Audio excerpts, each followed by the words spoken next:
All right, we are live, ladies and gentlemen. And tonight, have I got a show for you. And who I have here is not only a good friend and esteemed colleague, a thought leader in this space. This is Paul Benjamin of Apex Mindset. Let me give you a quick rundown, introduce him, and get him familiar with y'all. Shit, hold on. Let me mute my YouTube because there's a delay. And Paul Benjamin, the rogue expert in human behavior and psychology, has made huge contributions in the areas of relationships, personal development, and sexual dynamics by focusing on the brain role in shaping thought patterns and behavior. Paul has helped thousands of people make rapid, permanent changes for the better, and I can attest to that firsthand. Driven by a desire to help others unlock the full potential of their minds and relationships through his unique blend of neuroscience and behavioral persuasion and sexual psychology, Paul has guided countless individuals to overcome their mental barriers, achieve their goals, and have amazing relationships and experiences. His compassionate yet result-driven approach has earned a reputation as one of the most sought-after mindset coaches in the world, and especially in this space. And a few things about him, then we're going to turn it over to him. As a military, as a veteran, still serving in reserves, correct? Yeah. He's served infantry and special operations units throughout several deployments to Iraq, Afghanistan, and Eastern Europe, an experienced combat veteran. Grad school for psychology, certifications at EMDR, hypnotherapy, neurofeedback, neuro-linguistic programming, and persuasion psychology, and works with clients all over the world through one-on-one sessions. He also has a coaching group, and does live events. And he can be found at apexmindset.net if you just follow his banner there. And also, I'll put all his info in the description. So, ladies and gentlemen, it is my honor and privilege to have Paul on the show tonight. Thanks, brother. Glad to be here. Thanks for having me on, man. That was a crazy intro, huh? Yeah, that's good. I wonder who wrote that. People talking about you. Oh, boy. So, yeah, in case people don't know, it's you and I have been associated, I guess we could say friends. Yeah, I'd say that. For 3 years now. It's crazy, man. It's been that long. It's crazy. Did that fly by? And guys, when I tell you, the importance of surrounding yourself with like-minded, driven, ambitious, successful men and mentor, I think I can consider Paul both, because he's been there through some of the dips and lows of my life, and through what he does with EMDR, NLP, hypnotherapy, and his experience with psychology has guided me through some really rough patches through following his system. He also has a badass course that can take you and change your dating life, change your relationship, the whole dynamic of your relationship into an absolute dream experience. And I'm not exaggerating when I say that. And if you listen to what he says and how he says to do it, you will have success. So thanks, brother. Let's loosen it up a little bit. I'm gonna start with some softballs. Yeah. So, Paul, what do you do? What does Paul's morning look like? What's your morning routine? It's an interesting question because I've gone through different things. Like I've gone through where, okay, I'm going to have a really strict morning routine where I follow kind of a strict protocol. And then maybe it's the ADHD brain I was born with that'll get boring after a point. And so then I'll just change it up. So right now, what my morning routine is, it's I wake up and I go right into some work. So it's an interesting thing. I have my schedule and some stuff I need to get accomplished that day and some things that I want to work on that take that creative mind. And I get my day started with probably about 30 minutes of just work. not doing anything yet mindset related or anything like that. It just puts me right into productivity. Now, from that standpoint, it gets me started on my priorities throughout the day and like what it is that it's going to cause me to have a win for today. Because, I run my own schedule, run my own business now that I'm a civilian, and you can easily let the day get away from you when you're your own boss, or you could really end up focusing on low priority activities, meaning stuff on a to-do list, but those things on that to-do list really don't advance your position in your business and advance you towards your goals that much. Running a bunch of errands and getting stuff from a store and dinking around with a logo or something, or taking some notes for some other thing. Like, a lot of this stuff might not be the main thing I need to do to advance my current business and where I'm going, and advance my knowledge, advance my training, advance, it's you want to be able to have a win every single day with highly productive activities, something that is going to give you a big return on that investment. And it may not be the first thing you do that day, because it could depend on what that thing is. Somebody who is a salesperson, maybe it's their appointments they have in the afternoon. That's their most important thing they do for the day, whatever. But whatever it is, it's you want to have that perspective and have that, that understanding of here's what my day looks like, and here's how I'll have control over my day. Here's how I'll have control over my destiny for today, and here's what right looks like. So I spend like 30 minutes just getting that outlined and doing some stuff that, will give me a good start for the day on the business side of it. And then from that point, usually go for like a quick walk, 10-minute walk. It's a mind clearing exercise. And then I'll take my son to school if it's during the week. And so this is about, 6:30 in the morning, something like that. I'll take him to school. Then I'll do some of the self-care stuff when I get back. And also use some of that time to spend with the girl, because my day can get away from me. So we'll have breakfast together. We'll do stuff together. But usually I'll spend a fair amount of time doing a meditation in the morning. It might only be about 20 minutes or so of a meditation, and doing like possibly some journaling or possibly some research and development stuff. So reading. Now I'm very into my topics in terms of human development, human performance, communication, all that stuff. So I might be going through university studies, or I might be reading something, a book that I'm focused on, and I'll spend a little bit of time on that. So I'll do 30 minutes to an hour of that at least, and spend some time with my chick, my significant other, in the morning, after the kids at school and all that, after I've dropped them off. Usually, like I said, have that breakfast, with her. And then about 10 o'clock, my day really starts with my appointments, meetings, and other things I got going on. And so that's kind of how I do it. There's a lot of, you want to spend each day doing some self-care and doing some, work on your mind. We spend the time to go to the gym, or at least we should. Everybody understands an exercise program, but they assume that working on your mind and your mindset is going to be an automatic thing, because you're thinking all day long. So you think, oh, I must be working on my mind. But the reality is you're really reacting all day long. Mm-hmm. You're really just reacting and doing what is mostly habitual, mostly automatic. And even if you're in a conscious awareness state making a decision, it's still usually in a reactive state. And that's not really advancing or pushing your mind like forward to having better discipline, better emotional self-control, better insight for the things that are going around you, a bit bigger picture stuff, smaller picture stuff, getting, idea what's important, those things. And so doing the mental fitness stuff is something you want to do every day, a little bit. I like to do that stuff in the morning, and then I do my workouts and stuff later. Now, I really want to, possibly, tighten up and, lose a little bit of body fat, get those abs going for the summer. That's a goal. So I'll probably add in a workout and some cardio and stuff in the morning too. Balkan season's over.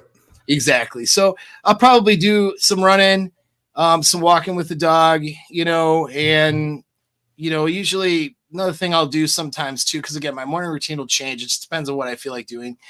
I'll probably do some like dry fire and some shooting stuff or some martial arts stuff, just like shadow boxing or some bag work or a little bit. I'll add that into some of my mornings. Like it's a bunch of different things. I've done a video on a good morning routine. I have like an example of a good one in my Alpha Mindset course, but really it's up to you with what you want to do. You decide what's going to be working on. I want to work on myself and I want to set myself up for success today. And that's how you should start your day. I want to set myself up right. And if you do prayer, say a prayer. Sometimes I do that. Sometimes I'm just meditating, But the important thing that you mentioned is the conscious intent behind zeroing in on the intent and the conscious effort and thought to direct it directly towards mindset, not just letting your thoughts take off and thinking I'm being productive because I'm doing and thinking. Right. Yeah. And some tools that are really good for people that have like some struggles, even it's like like a really good tool is using virtual reality for meditation. That's been like a really interesting tool. Like you can pick up an Oculus, a low level one for a couple $100 and subscribe to one of the meditation apps. And it's really cool. It's like interactive and it makes you feel really immersed. So even if you are, so it's like even if somebody, is listening to us right now and their life's not really together exactly. Maybe they live in, a friend's couch, somebody's basement, shitty apartment, whatever it could be, and there's stuff they got to figure. And it's like to meditate in that or to find a peaceful place, it's going to be difficult and it's going to be hard to immerse themselves and give themselves. Some people are in an environment that's really, really not good, not rewarding their feeling of being a successful person.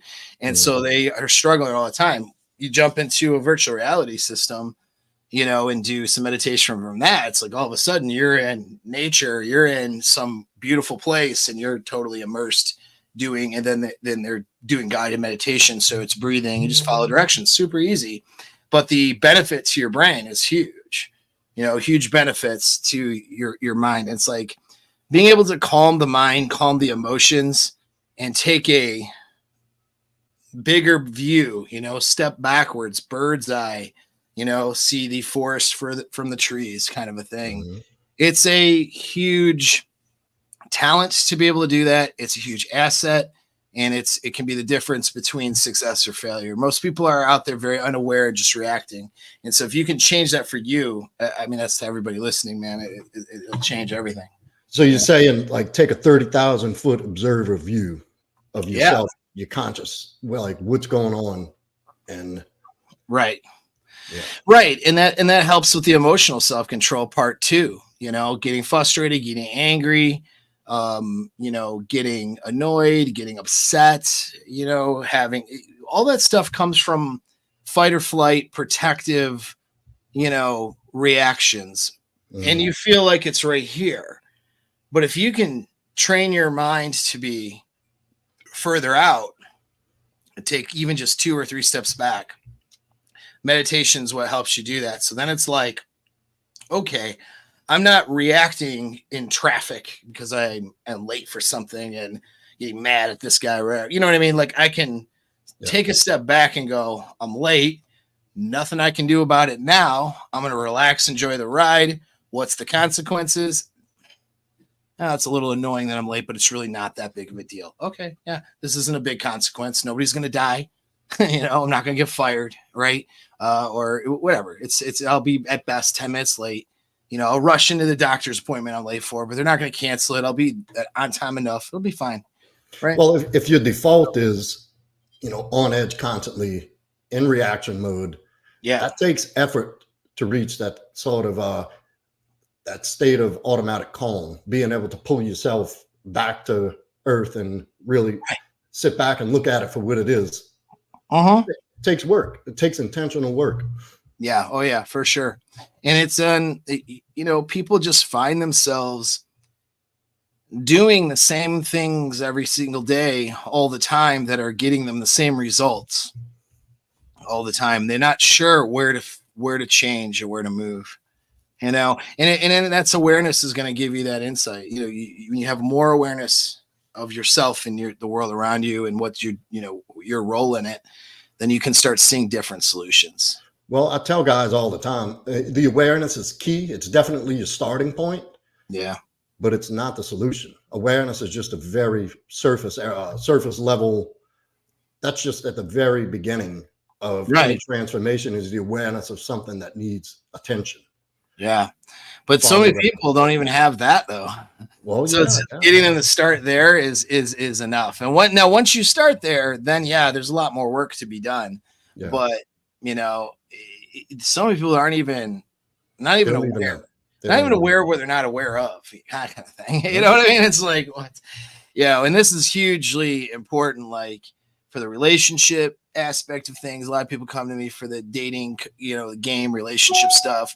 And it's like, like your lack of awareness for what this chick's thinking about, how her mind works, where her motivations are, why she's saying or doing what she's doing, like not understanding that motivation and where it's coming from, and then where to steer it into a different direction and how to do that. Like, you can't even do the how-to stuff if you don't even know why she's doing what she's doing or whatever. It's just like, or you're making assumptions from your own point of origin without having that tactical empathy is what I call it. Being able to empathize with the other person. And, as men, we're really good at that if we tap into it, tactical empathy, because that's what in our evolutionary past, we had to hunt and had to fight off and, the potential enemies, which means in order for us to be effective in that, we had to have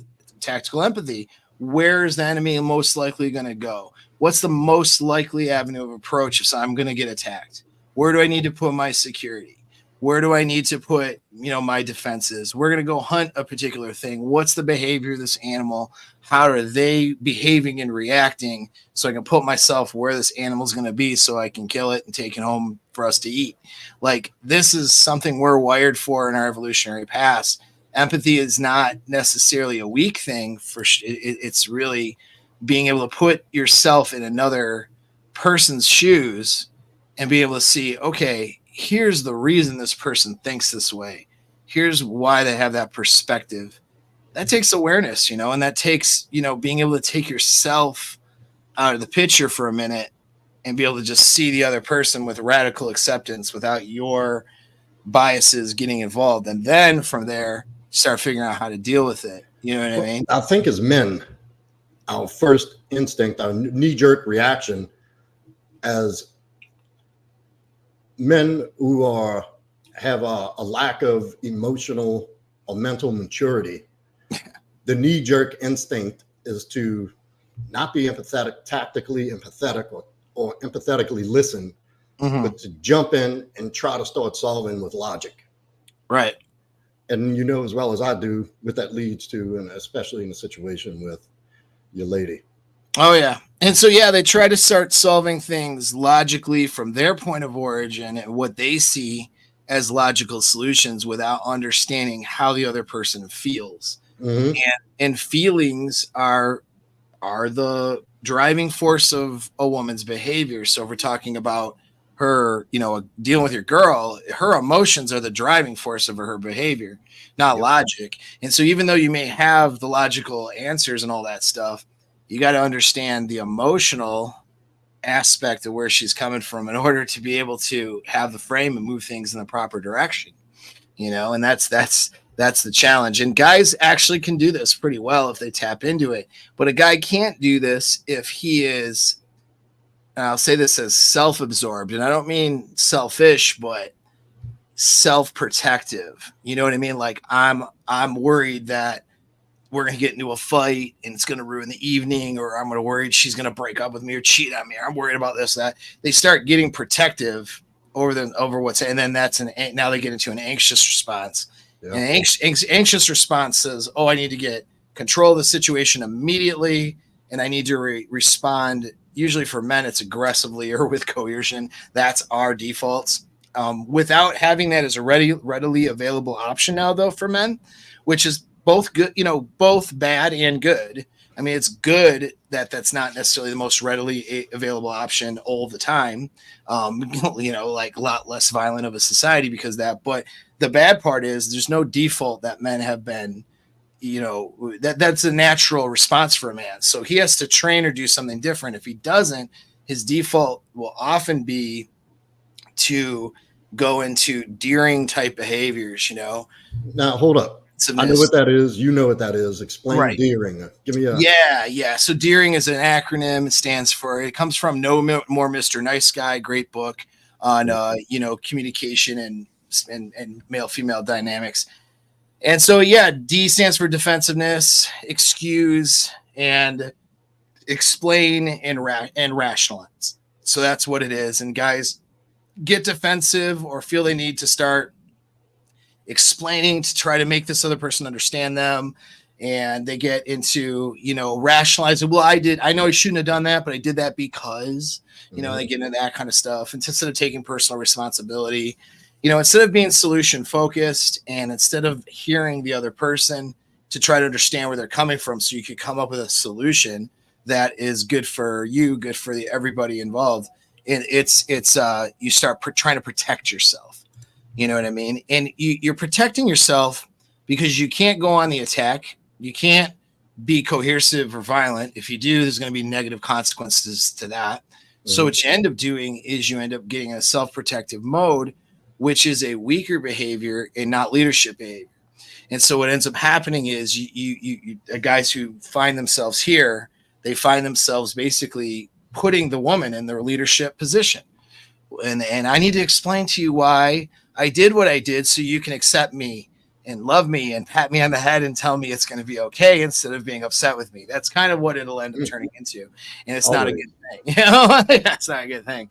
And guys say too, like younger generation, man, shit, they're like learning to, be emote is their thing. They want to have their feelings. That's what they're being told, man. Yeah. Their feelings are so important. And it's like, your feelings are your responsibility.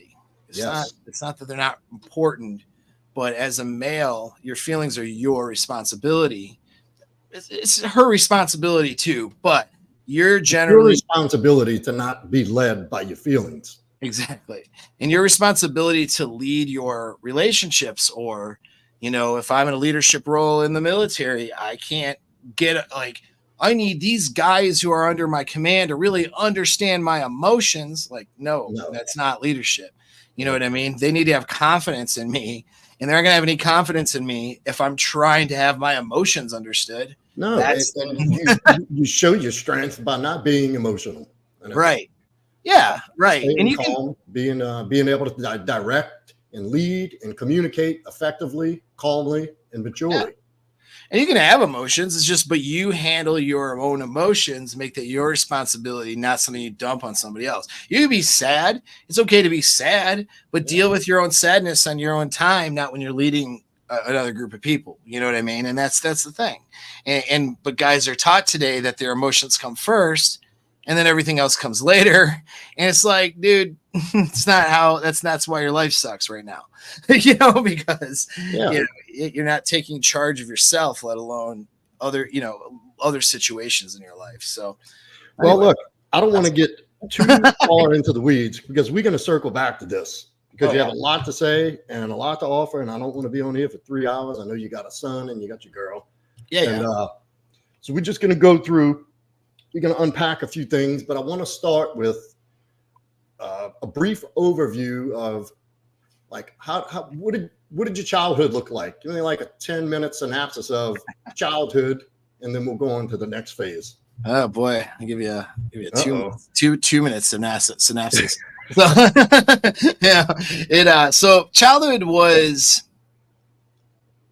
I consider myself lucky. And look, there's a reason I'm asking you this because I want to step up the ladder to show as you're unpacking things how it all ties together. Right. So I consider myself lucky in a lot of ways with my childhood because a lot of people have it worse, and they're given a lot less tools to be able to handle the worst situation that they're in, as kids. And when you go to third world countries too, you really can see that. Like some of these kids, Iraq, Afghanistan, have no chances, right? Pretty much none. And so the fact that I have all the opportunities and chances in the world, despite the fact that my upbringing wasn't the greatest, is something I'm hugely grateful for. And now the lesson here is, because when I get into the why it sucked when I was younger, the lesson here is that you want to be able to find an ability to have gratitude, even for the things that sucked, even for the things that were horrible, even the things that were traumatic. And it's really hard sometimes to be like, that's something I could be grateful for. But when you can find, how can I use this? And then you use things to your advantage, it's like all the bad shit that happened to you becomes an advantage now. Yes. And then it's something that you would never want to repeat or put on somebody else, because there's probably a better way to learn these lessons or to get this resilience. But hey, at least I'm better because of that. And so to some degree, I'm grateful. If not just grateful, I overcame that stuff. And that's the way to look at things. My childhood was not super great. Grew up I was adjacent to a rough neighborhood. We'll put it like that. My neighborhood wasn't that bad. And then we moved to a better neighborhood at one point when I was younger. So the neighborhood was good, but we were broke in the good neighborhood, right? So my biological father is diagnosable antisocial personality. That's diagnosed. They tried to medicate him, doesn't work. So he's kind of a functioning psychopath, not really a good person, very manipulative, can be very abusive, and mostly psychological. The reason why I'm alive is because he was actually a small dude.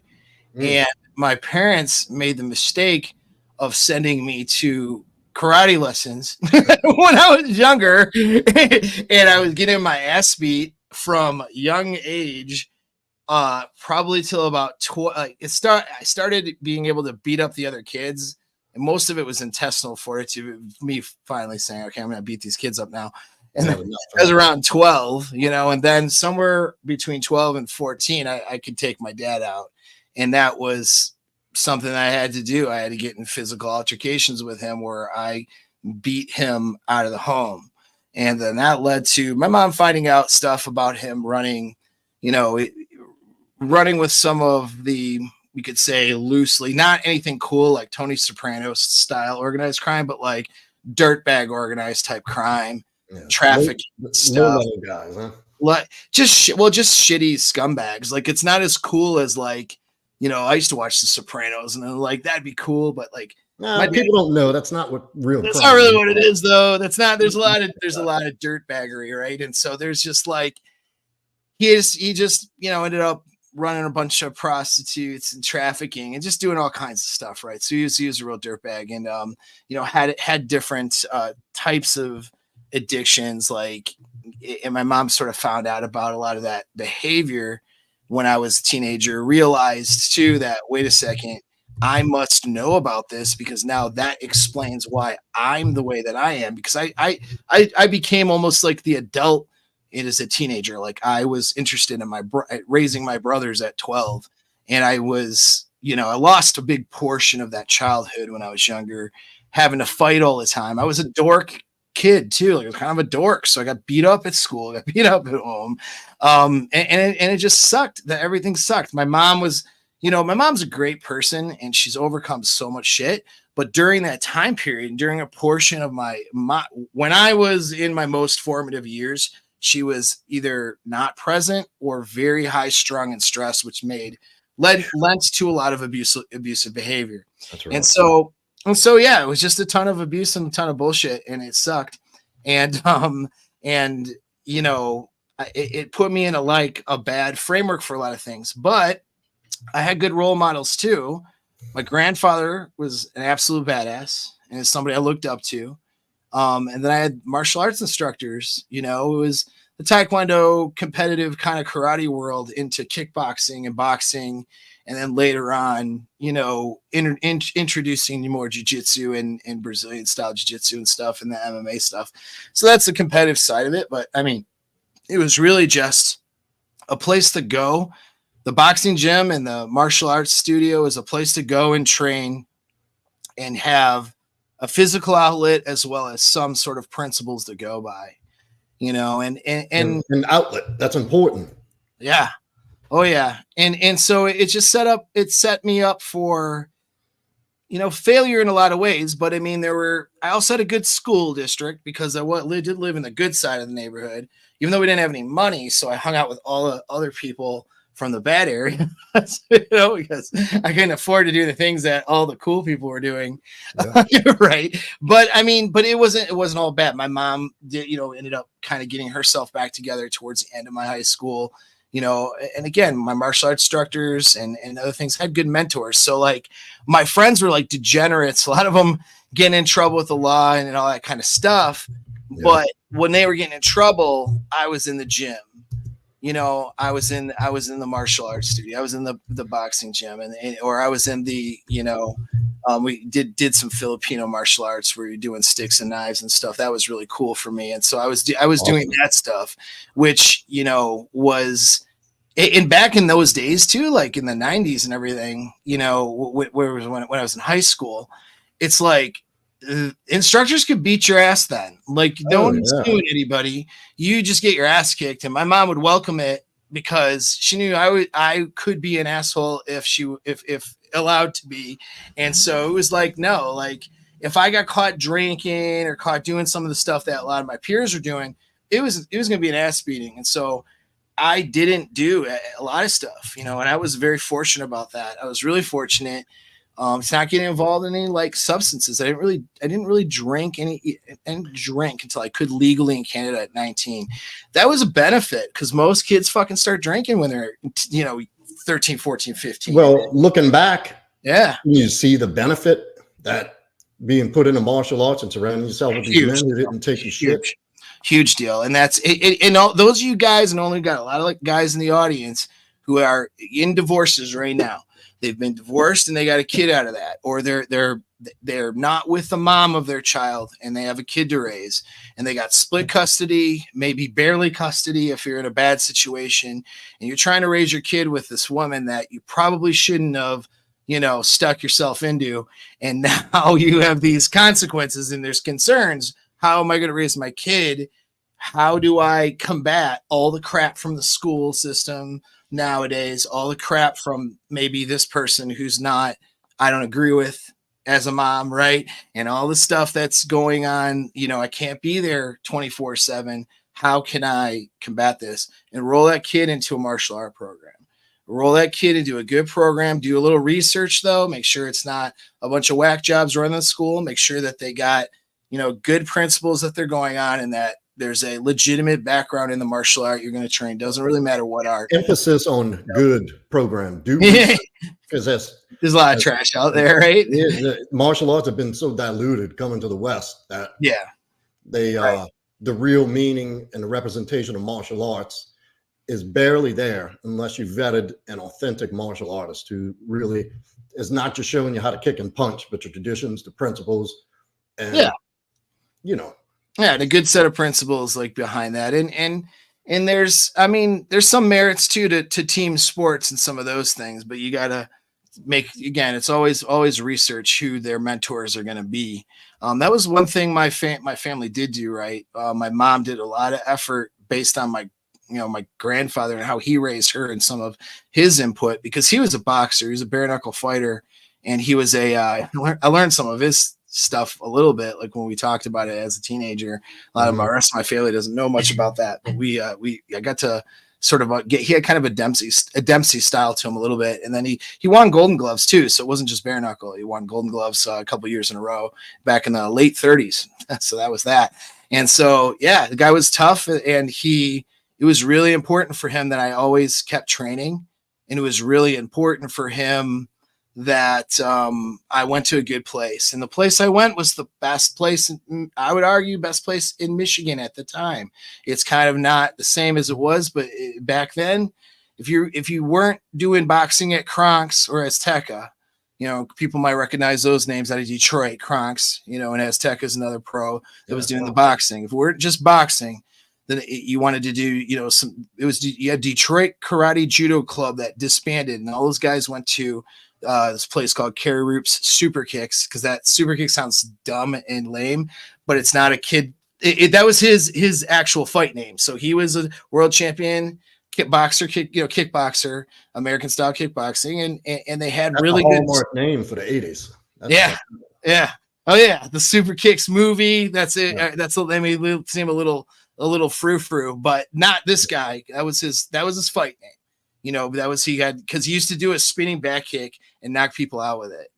And so that was, and he's not even like a big, flexible kicker or anything. It was more of a boxer, more of a brawler, but he had a couple of spinning back kick he could pull off, and he would just floor people with it. And it was great. He was a great guy, really tough guy, kept fighting throughout his older years. And I don't know, that was the greatest idea for him, but I mean, he just was always in shape, man. One of the toughest guys around. And there were so many other, professionals and talented people that were teaching out of that school and everything. And I had the benefit of sort of growing up in it. So that was really cool. And having my grandfather as a role model was cool too. I think that guy was an entrepreneur, made really good money, and was a fighter, a shooter, everything. Thank God for my grandfather's influence in my life. He's from the greatest generation, World War II vet. And him and I really connected as he got older and I got older. I didn't know half the shit about him until I was about 16 or 17. And I'll tell you real quick what happened.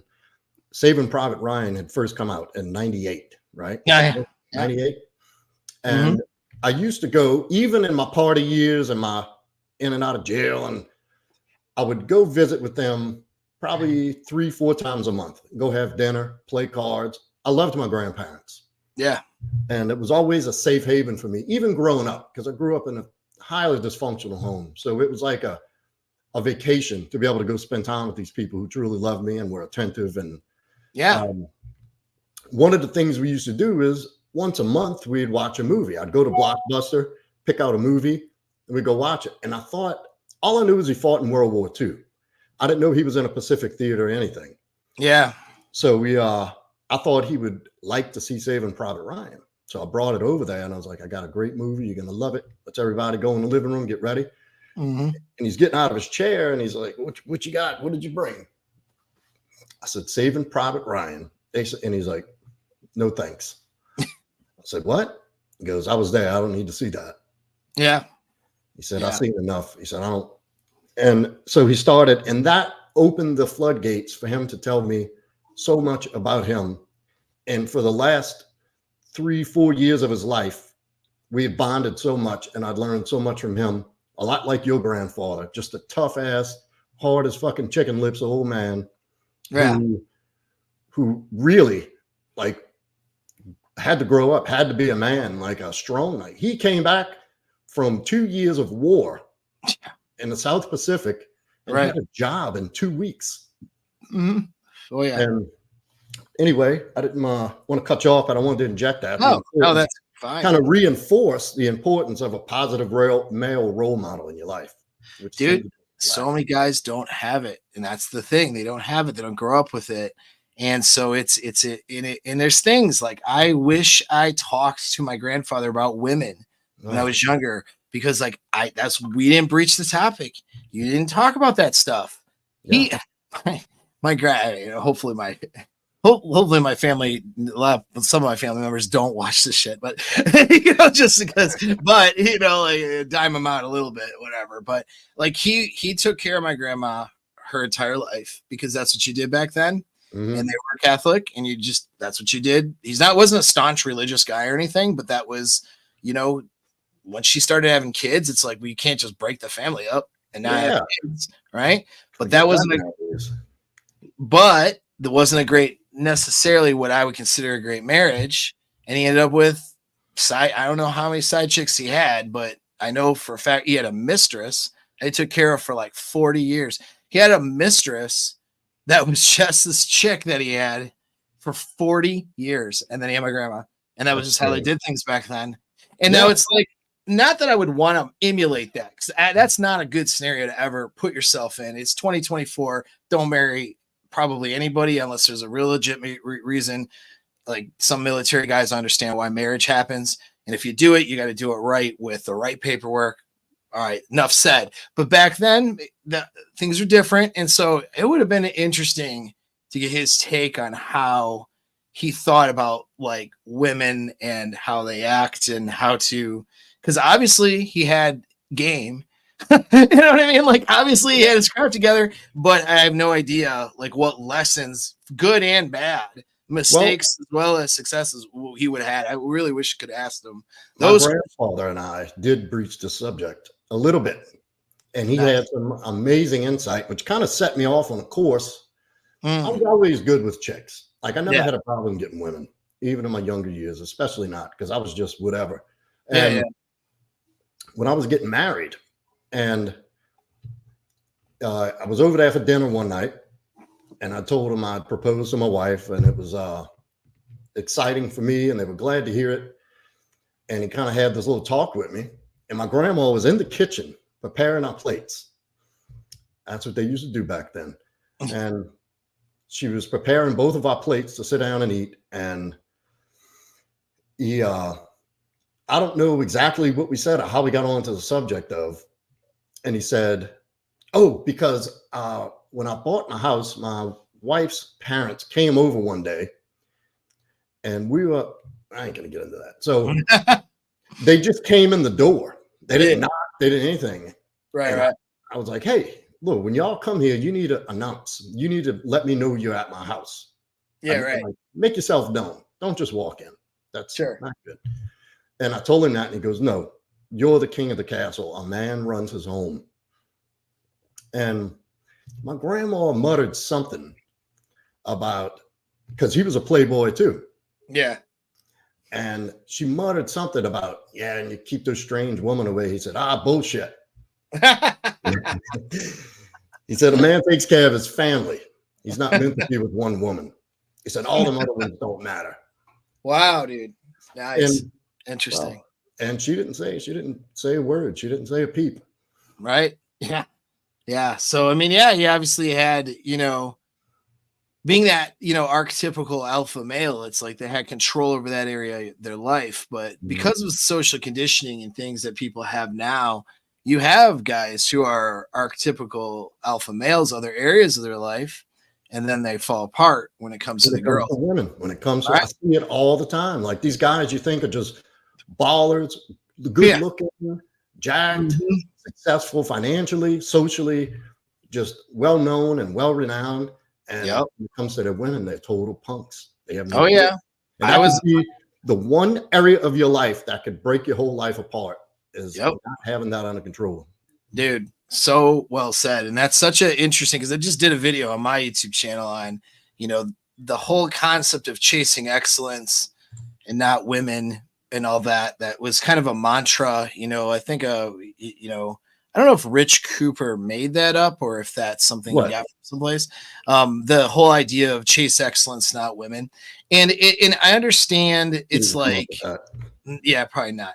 And so, it was a big thing that he pushed and stuff. And it wasn't bad how it was explained or said. No, I agree with it. Right. Because you shouldn't chase women or chase any particular girl. And you certainly, need to keep your purpose in life first and foremost, not, everybody else's expectations, including girls in your life. Like that's the lesson. But a lot of guys take that as a permission to be an incel and to be terrible with women. No. And boy, does that screw their life up. Like game saves lives. Literally. Having seduction skills, game skills, and relationship management skills, leadership in frame, and in your relationships and leadership skills will save your life. So many guys have just had their businesses and lives and families destroyed because they didn't have those skills and they either pick the wrong person or didn't manage their relationships well,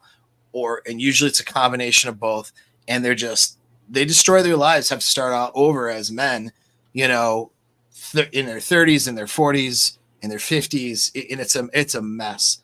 And Yeah. it's like, and look, a lot of guys don't want to hear this, but that's your fault. Yeah. Yeah, exactly. Well, it's a lack of skill, and there's a skill set. It's not, it's sort of, it's a female or called gynocentric narrative. Yeah. Which is that you inherently are valuable as a mate or not inherently valuable as a mate. That is the reason why women are wired to think in those terms, is because they have intrinsic value from the time that birth and really puberty, going through puberty. They are able to carry a baby, so they automatically show up with value. So from their perspective, you're either valuable or you're not. And also there's this, the drive for mating from evolutionary perspective comes from a girl. She wants to know she's getting with a genetic better, genetic option that's higher than herself even. Yeah. And that's the best she can get with, so that the baby she would have with that person is going to have the most chances of survival and success. And so our brains are wired from that genetic perspective. Girls are looking for the genetic best. And so she wants to know that in her head, it's like he has to show up and be it. I don't want to know how he got there. I don't want to know how the cookies are made. I just want this to be the best cookie. And that's how they're wired. And so they put out this sort of information where guys sort of think, well, you either got it or you don't. Or it's then it turns, and it's a lie. And then it turns into magical thinking. Well, with her, she really likes me, so she must be the one. You know what I mean? Like, she's made for me now, because I can be successful with other women, but I can be successful with this one. So she's the one, and it's not. And there's no personal accountability there as a man. There's no personal responsibility. It's all. Then there's all different ways of making it a magical thing. That's magical thinking and happens or doesn't happen, and you have no control over it. And that takes away a man's personal responsibility. So guys get married and they get it, even a guy's the best intention, religious guy wants to have a family. Well, God matched me with my wife, and our souls are combined as one because we said magic words on an altar. And now, things are going to be good because we prayed on it. And it's I'm not disparaging religious people, but that is not where it's a skill. This is a skill, dude. I don't get behind the wheel of a car and go, hopefully magically I land where I'm like, no, I had to learn how to drive. You know what I mean? If you're getting for different experiences, certain speed limits, highway, back streets, off road, that's all skill. Everybody, you don't get I don't go into war going, man, I really hope it works out. So you didn't come off the bus and they hand you an AR and say, go that way. Charge over there. Yeah. No, that was closer to World War II, man. Those guys had it rough. No, we got training. We had to learn skills, you know what I mean? And then we did plans. And then we went and executed those plans and used our skills. And then if you want to, you want to start a business, what are you going to do? Learn some skills, or you already have some skills. And then you figure out, how can I provide this value for money? So shoot, I need to market. I better learn the skills of marketing or hire somebody to do it. If I'm just starting out, I don't have the money to hire somebody. So I'm going to learn some skills there. I'm going to learn some skills on how to present my stuff and how to manage the business, do my taxes. These are all skills. We know as men that we approach things from a skill-based perspective. Then it's like, okay, now go out and date and get hot girls. Go get a girl to fall in love with you. Go get a girl to get in a relationship with you. And guys are like, hopefully it's meant to be. And maybe she's the one, what? Yeah. Where's that? No, dude, what happened to all that? Arguably one of the most important areas of your life. You're going to leave up the chance. Right. In magic, there's no skill involved in this. No, dude. No, it's not it. And so it's a gynocentric narrative. of not working on skills and instead asking for permission, placating to your girl, and if I can just do what she says and what she wants, then She'll love me. she'll love me. And everything will be cool. Oh, girls say they want money, so I guess I'll make some money. But right. How many in my more savage years? How many girls were cheating on their boyfriends and husbands with me? And those guys had money, and I'm practically living out of a car. You know what I mean? Like lots of them. I hate to say it because these things. Same. Yeah, these, and you know the deal with that. So these things are skills, man, and guys need to understand that stuff. And yeah. And anyway, but back to my upbringing. So yeah, I did not have the skills of the women. I was not. I did have trouble. I had girls that liked me for different reasons, and I was completely oblivious. Usually, pedestalizing some girl that didn't like me. Like I'm usually after some girl that doesn't like me, and then I'm missing other girls that would be interested in me. And when I was you're talking young teenager, I had magical thinking. And then I was also, kind of taking care of my mom in certain ways, though she was the parent, and taking care of me in certain ways. But I very quickly became the man of the house at 13, 14, 15 years old in a way. And so I had this strong need to try to like take care of a girl and take everything way too seriously. Dude. And I wasn't any fun. I was a buzzkill, even though it was like I was an alpha dude who, in that sense where, he could beat people up for you and he's a good guy, but like girls would not be attracted to me because I looked okay. Wasn't anything wrong. I probably was one of the better looking out of my friends. I wouldn't say the best, but at the time, and I'm an old and ugly dude, but at the time I was a hot dude. You're a hot dude, man. Back then. And so, but I would fail miserably with women until college. Let me tell you this, and something I've noticed in a pattern of, for lack of better words, I'm just going to say this, I don't take offense, guys, as broken men, such as myself, who grew up in a dysfunctional family with a poor understanding of what love is and availability and all, and what that really looks like, a healthy relationship model.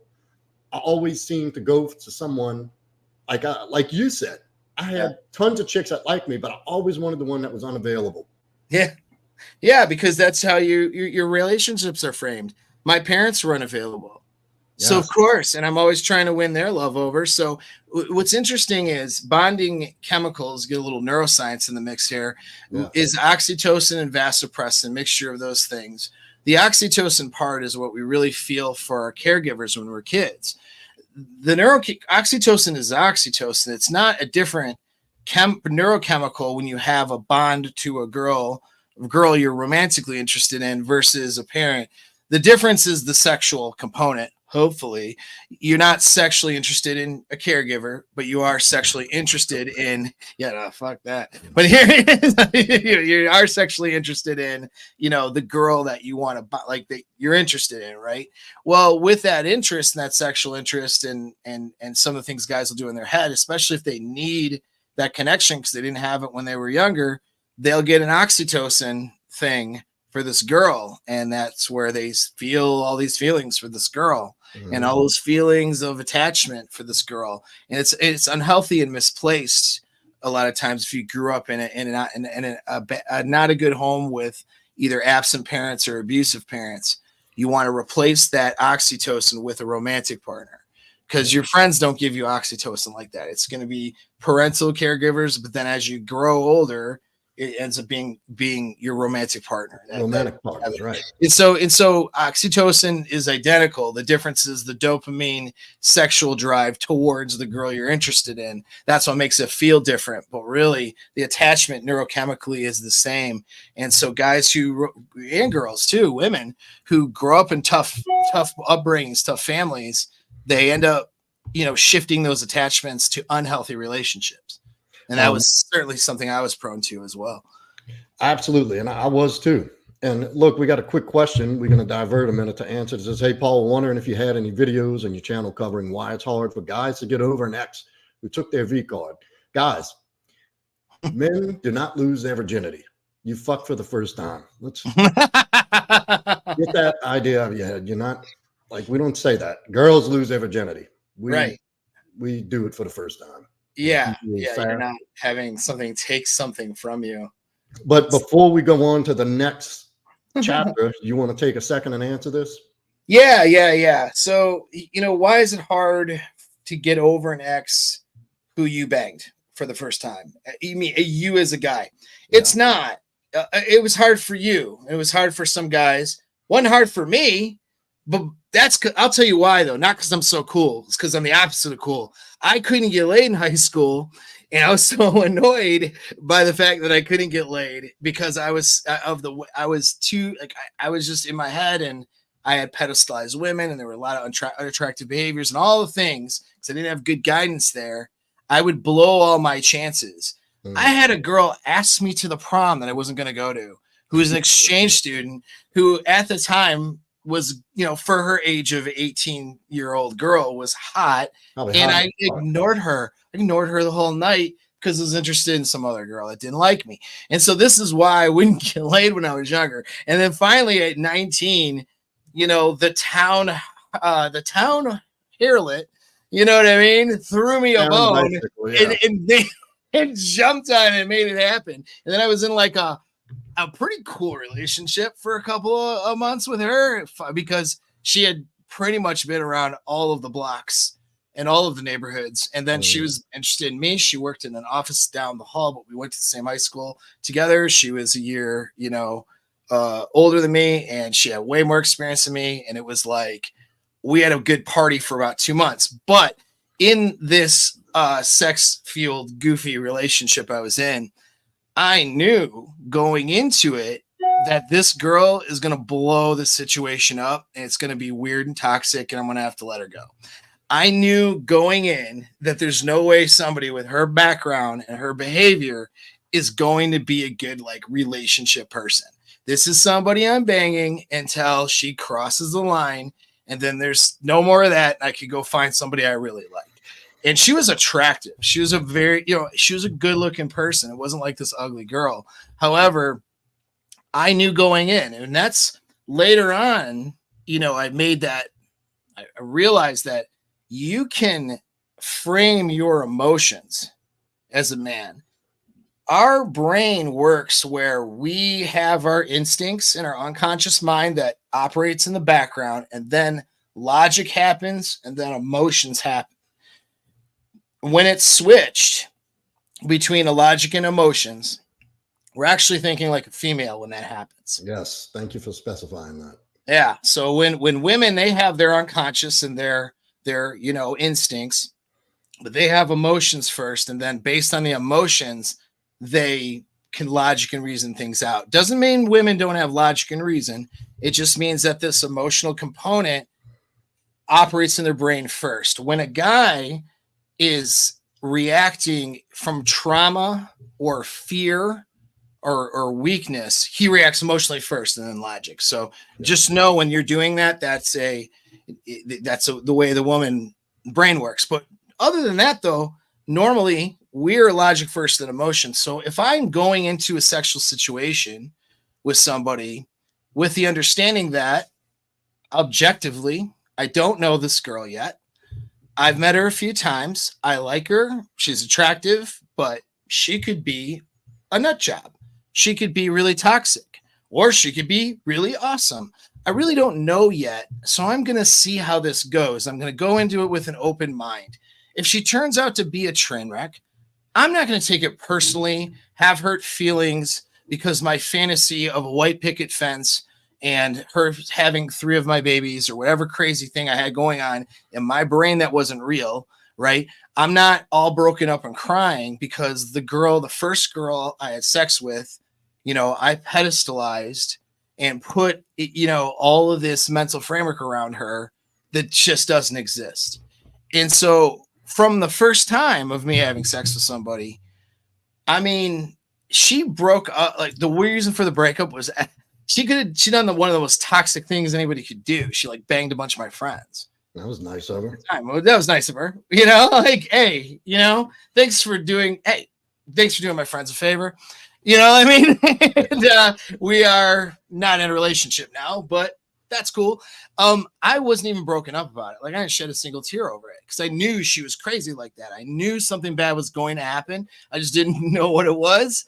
It wasn't going to be something that would directly harm me. She wasn't going to try to kill me in my sleep or something, but it would be something like that. She would cheat on me or she'd bang a friend of mine. Some stupid would happen and I would just dump her.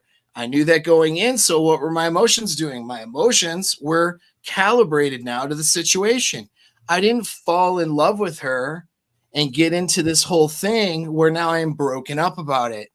Young men, if they're taught and trained that their emotions are not the governor of their behavior, that your emotions are just a reaction to the world around you, and that you can tailor those and frame those ahead of time, then when they get into that situation with a girl that they got a crush on or whatever, they can say to themselves, man, I really like this girl, or I have the feelings of liking this girl, but I actually don't know her that well. I haven't spent any time with her one-on-one. I've just watched her, talk about a young man, right? I've watched her in school, watched her look cute in her little shorts that she wears. I've watched, I've stalked her social media, you know what I mean? Like, I've done a few things. I don't really know this girl. And I got a good positive, like, she seems interested, her friends are giggling. Maybe we're going to go hang out after school, or maybe we're going to do something. Maybe that ends up with us in a sexual situation as a young man. But you know what? I don't know the girl that well. We'll see what happens. Maybe she's cool. Maybe she's not. We're too young to really develop, to have a mental framework. Even as a 16, 17, 18-year-old kid can do that. Yeah. And if he had that, he's going to prevent himself from this scenario of not getting over this ex. Well, with that being said, how important it is that men have a fundamental understanding of female nature to be able to prepare yourself ahead of time emotionally, right? Yeah. Yeah. If you understand the stuff and you're aware and you're not making up stories based on a narrative out in our culture today about how women are. Mm-hmm. I mean, for example, the fact that a lot of women go through a lot of sexual experiences that they don't tell you about, especially now in 2024 with the privacy with the easy access from the internet, plus privacy that internet can offer in terms of dating apps and dropping in DMs and stuff. Girls go through phases where they have a lot of sexual experiences, and that can warp their view of long-term relationships and those sorts of things. That's not a disparaging statement on women. That's just a factual statement. So when you get into it with a girl and she's had a bunch of experiences, you're not going to cry about it and be surprised because you were looking for a good girl and this girl turned out to be a bad girl. Mm-hmm. Now you realize that anybody can be the bad girl at any given time. The good girl can be the bad girl because it's part of instincts. It's part of her nature, but there's also a nature too to want to get into maybe relationships and to want to have a guy as a dominant male leader in her life and then not, run around with a bunch of losers. Like, there's another drive as well at play for a lot of women.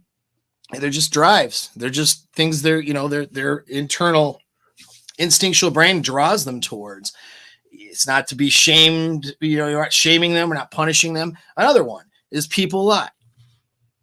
Including your girl. You're a little baby. You're a little girl that loves you and blah, blah, has probably lied to you today. Yeah. And then they've done the research. People lie through different means. They're dishonest or embellishing. It's part of human nature. Now, that's scary to a lot of people. It's like, well, I'm only friends with people who are honest and truthful people, and then those are dishonest people over there. Nope.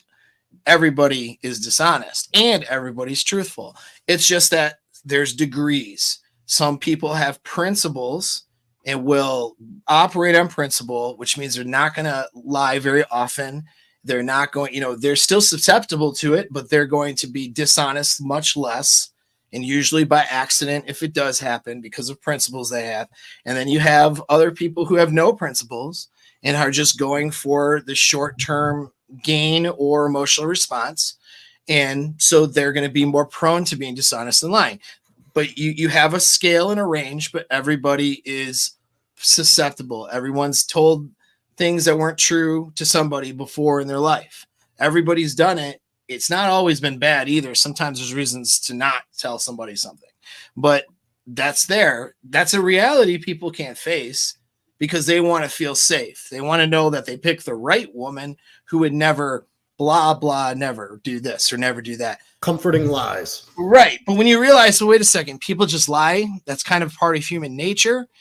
Am I picking a woman who can be in my frame, follow my lead, has an identity of being a good girl and what that means to her so that she's not going to do some of these other behaviors that are deceptive or bad?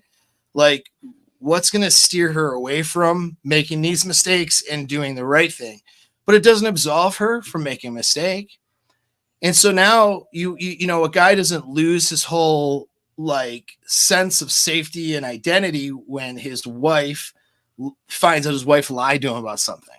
It throws his whole. I've had guys in consults with me, one-on-one consults, because they found out this has happened more than once. Guys married like 30 years or more, found out his wife lied about somebody she ended up having sex with prior to the marriage. Crushed. Whole world's over. I don't think I can do this marriage anymore.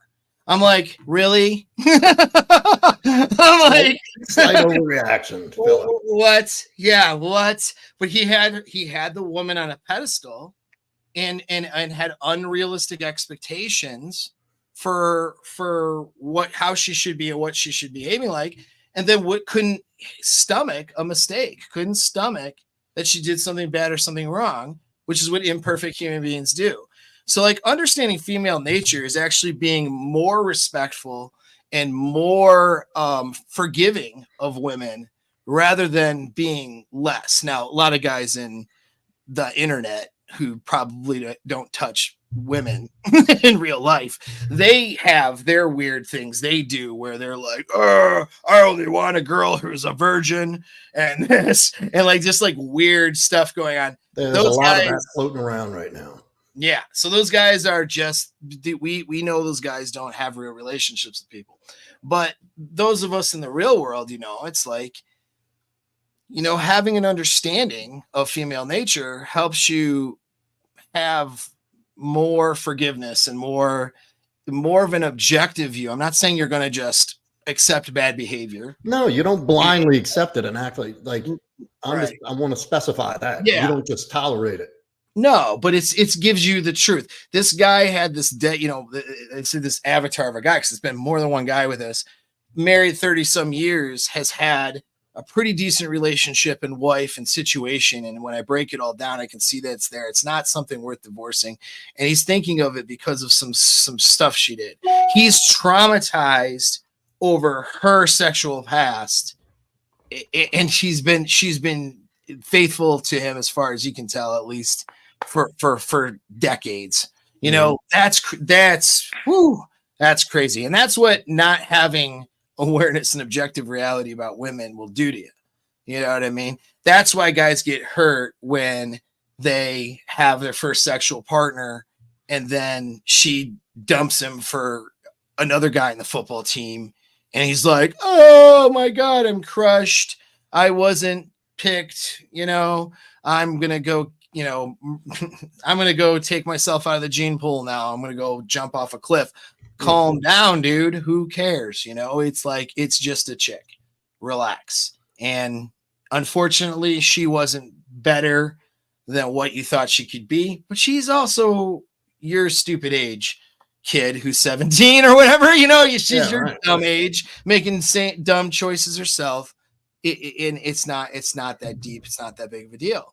And so if, you know, guys were prepared for that rather than being told to pedestalize women in subtle ways, then they wouldn't, you know, have the issues they end up having, the trauma they have so early on with some. Look around, and what other options do these young men have if they don't know a channel like mine, if they don't have a channel like yours, or know anything about the space? You're programmed to pedestalize women.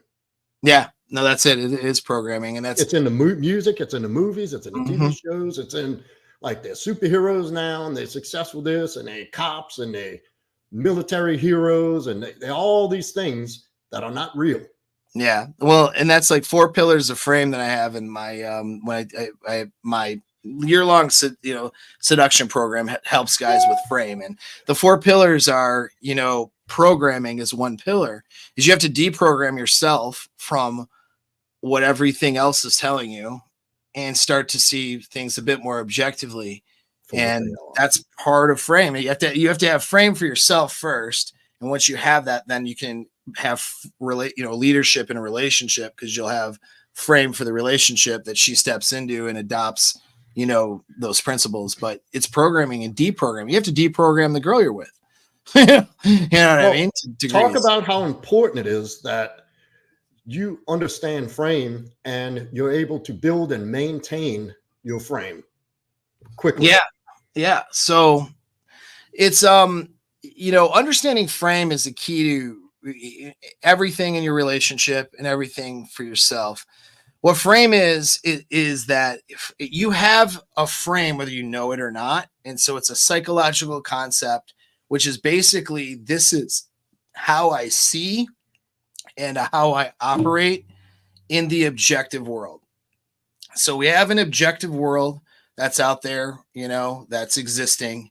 And then I have a subjective way of looking at that objective world. That subjective way of looking at that objective world is going to either serve me and do well for me and do well for others, or it's going to work against me. And sometimes when people are unaware of their frame, a lot of times they see the objective world in such a way that it hinders their ability to get what they want, have success or whatever. Mm-hmm. And that's your personal frame. And then the frame of the relationship is, how do you both see and operate in the objective world as a couple, so you can get what you want out of that relationship. If it's a short-term casual sexual relationship, there's a frame there that's going to be different than a long-term relationship where you're planning a life together, planning on growing old together. Whatever those goals are, there's going to be a frame and a set of principles and ways of looking at reality, that, and ways of operating in reality, that if she's not doing her part to operate in this reality in the way that's going to be helpful for the relationship, it's going to blow that relationship up. You know what I mean? And so what direction, and so give an example, like, how do we feel about social media behavior? How do we feel about commitment and what that means, right?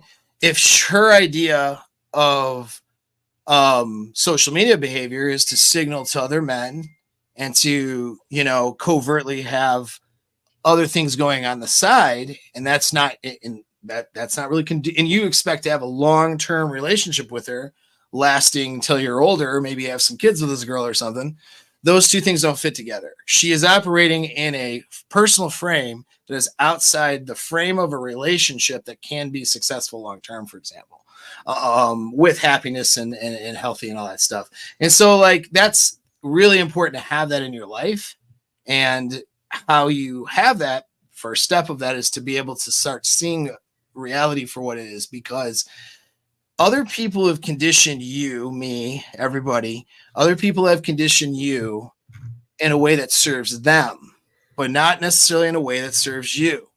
Now, sometimes the way that it's serving them can also serve you, be good for you. But sometimes it's not necessarily good for you. You know what I mean? Even your own parents brought you up with certain principles. Those principles they brought you up with really were there to serve them. Even if it's there serving them as a parent, wanting to be a good parent to guide you as their child in a good way. I'm not saying it's all divisive or bad. Could come from very good intentions, but it's not serving you usually to their detriment and how they see themselves, right? And so, politics, whatever, their different parties are, putting out messages that are there to serve their agenda. And what they're saying is, hey, serve my agenda, and then you'll get these benefits, or you'll get things, or you're not getting things because you're not, serving this political party in a certain way. You're not voting this way. And you vote this way, then things will change and your life will be better, that kind of stuff.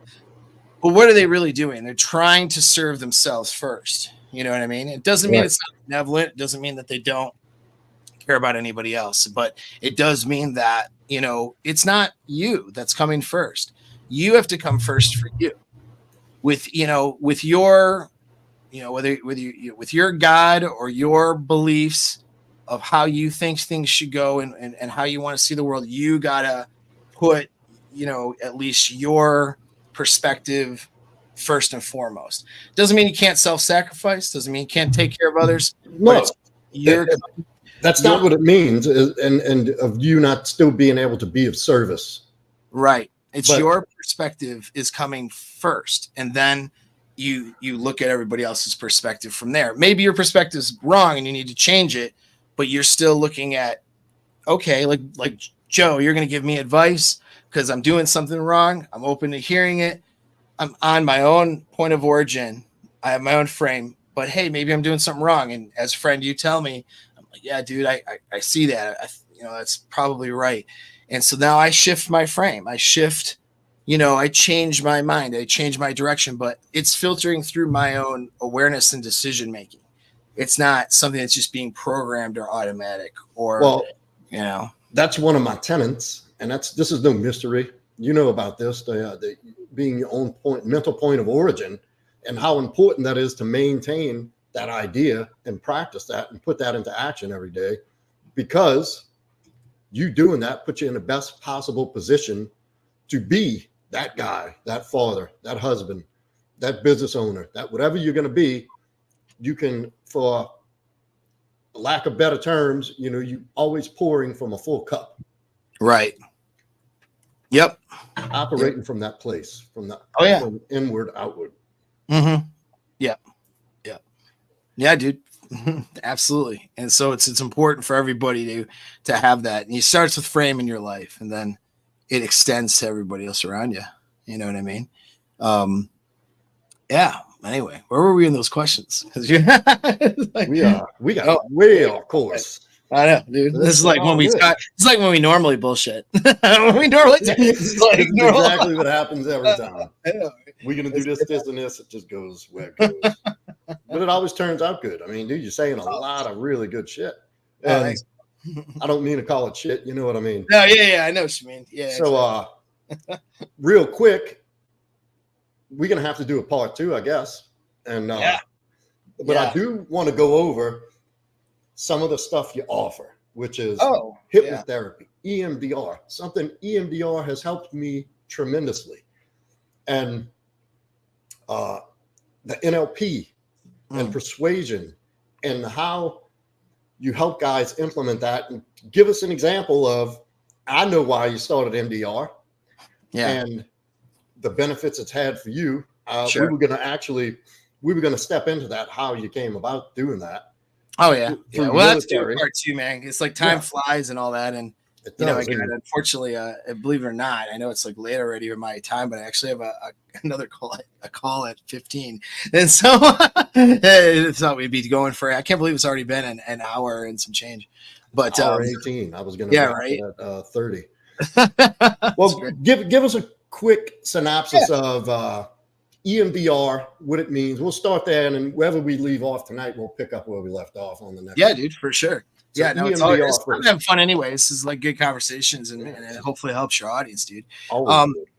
So here's a good way, to look at things, is that we used to have this idea about the brain, where brain was looked at from a perspective of cells and matter versus neurons, connections, and electrical activity or neurological activity. So up until a few decades ago, it's like the brain was looked at anatomically. And so there was this perception that once what you had in terms of your brain and your brain cells was all you had. And that it could never, once you stopped growing and the brain stopped growing, that was it. It's like everything declines from there. You can't learn anything new you're screwed now. If you're 24 years old, you're done for, because your brain might grow to about then, and that's it. And so now what happens? Well, I guess you're screwed, right? But that's not true, because you couldn't learn. We still learn things. I'm 46 years old. I learn new things every day. I learn things all the time. So like I can learn new physical, I can make new connections with motor skills. I can learn a new physical skill. How many older people who are in a decline say, you know what, I'm going to take up this hobby or sport. I'm going to take up gymnastics. You see some old person doing gymnastics, and all of a sudden they can, do all kinds of things, flips, and do different things that you're going, whoa, dude, what's going on? Or jujitsu, right? Like that person's in his 50s, takes jujitsu, learns all of a sudden these skills. So the brain clearly can learn, clearly can change, but it's not all matter based. And so how is it able to do that? Well, that is through neural connections. That's through the electronic activity that goes on in the brain and those connections that are being made. And when you relearn something or learn how to do something different, you change those connections and the way those connections operate and the way you file things in your brain and the way you see things. Well, now that we know that's neuroplasticity, so now we know that that's a thing. Well, now when we change our behaviors or we change our emotional reactions, we're not just changing something externally or how we feel about it that exists somewhere in our brain or consciousness. We're actually changing how our brain functions. When you learn, let's say, how to overcome a trauma, your brain was making a bunch of neural connections to have you have these traumatic reactions inside your body and inside your mind and polluting your thoughts. And then we overcome those things and you get to more of a place of acceptance and that emotional, heaviness from the trauma and the bad reactions, all that stuff starts to come down, goes away. That's a learned thing. The brain physically has made changes on a neural level. And so, well, okay, cool. So how can we do that or expedite that process? That's a thing. How can we expedite it? Well, as it turns out, our brain is designed to make changes through certain physical stimulus. EMDR is one of those things. EMDR is simply back and forth movement to activate the peripheral of the eyes and to cause both hemispheres of the brain to be operating at the same time while we're processing through information. And when we process through trauma or we process through bad stuff that has been creating this reaction for us for a long time, even sometimes, well, we can process those things differently through back and forth eye movement. Walking is another way of doing that. We can walk and that's how we process these things. Now, why does that work? Well, we evolved in a time where stuff was crazy, right? You're in a tribe, 50,000 years ago. You're probably not going to live till 30. You're probably going to have kids that will die. You're going to lose, someone steps on a sharp stick and they die from it. Like, this is like, the stuff that happens. I mean, like, life is very, very short back then. There's a lot of trauma. There's a lot of fear. There's a lot of threat, There's a lot of things that we're facing as human beings, as a species, as hunter-gatherers. And what are we? We're nomadic. We travel to go get resources and to find better places to exist and be more protected. So, well, our brain learned how to process and evolved to process through stressful traumatic events and things that would create stress that would cause us to make bad choices. We process through that through walking, nomadic stuff. Well, as we walk forward, what happens? That forward movement causes us to perceive on one side of the brain and the other side of the brain perceive things differently. If the wind is coming on your right side, your audio perception of that wind is different on the right than the left. When you're scanning the horizon for predators or for potential water sources as you're traveling as in a nomadic tribe, your eyes are moving, And so if you keep your eyes up and natural and walk, your eyes are going to move back and forth. You're going to have different sensations that stimulate both hemispheres of the brain. And then you're allowing yourself to process through, which could be thinking and visualization through traumatic events. What happens is now you process that trauma better and get to a place of acceptance and to a place of not having putting emotional stress on the thoughts of those things, which means that other stimulus out in the future, things that happen that could maybe stimulate a threat signal, inappropriately, right? Like it's not a threat signal, but you respond like it's a threat, or you respond way too early, or you overreact, or some of these things, all that stuff being based on trauma, right? Those signals and those reactions don't happen like that now because you don't have the brain screaming at you saying that there's danger, there's threat, because you process through those things. EMDR is just back and forth eye movement. I usually use my finger. Some people will use light. In my Alpha Mindset course, I offer one of the modules teaches you how to do it on your own. It's just one tool we have to cause the brain to make different neural connections and to process through things a certain way. And hypnosis is another tool. Meditation is another tool. These are all tools. So we look at the brain as an organic thing that makes changes, even if it's not like different shapes and matter changes, but it makes changes in neural connections based on what we're doing. We can do activities to cause the brain to change more rapidly. Older people, for example, should get on a skateboard. Sounds crazy, but by using your balancing systems when you're past the age of 50, it'll stave off Alzheimer's, and it will cause you to have better coordination and other. So you're not that 80-year-old who can't walk down the stairs because their proprioception is so far off, because they haven't used those things and worked their brain that way. If you got on a skateboard or maybe even a motorcycle, right, where you have to use balance, and you now stimulate the brain to retain that stuff and to develop that stuff, even as an older person, you stave off all kinds of problems. And it's all of these little things, that I train people with. It's all performance based. And, I have guys come to me for a lot of these different things. And then also how your inner game is in processing that stuff directly affects how you show up to chicks, how you show up to girls that you want to date, how you show up to girls you're already seeing, your wife, your long-term relationship, whatever it is, how you show up, how you lead, how you react, how you interact, your awareness, all that stuff. It's all up here in the brain first. And so, yeah, we start there, and actually, as far as accessing me, I do want to drop a quick plug real quick because I got my sexpionage course is open enrollment on the 22nd, but you're the first announcement on this and the first link, actually. I haven't even done this on my own channel. I've done the announcement, but I don't have the pre-register link, and I don't know if I can even post it, but if they'll let me, but yeah, I can't. So you have to do it. It's in the private chat, but if there's a link I gave you, and it's I think that's the right link, hopefully. But either way, it might take sexpionage. That's it. Yeah. So yeah, that'll that in there will tell you how to pre-register. Probably when I get off this, I'll have a pre-register link. Make sure that that's attached to the YouTube thing or whatever it is. Maybe that's the actual thing. I don't know. My staff, I have a staff now, so they set me up. But I think that's the link, and that'll take you to the page to pre-register and do this course because it'll help you with your seduction skills and all that. So that's how I help guys. I do these courses and different topics, helping dudes out. You can go to my website. I got the Alpha Mindset course, all kinds of things like the MDR and stuff is there. Or joining one of my coaching groups. I got the year-long program. All that stuff is there.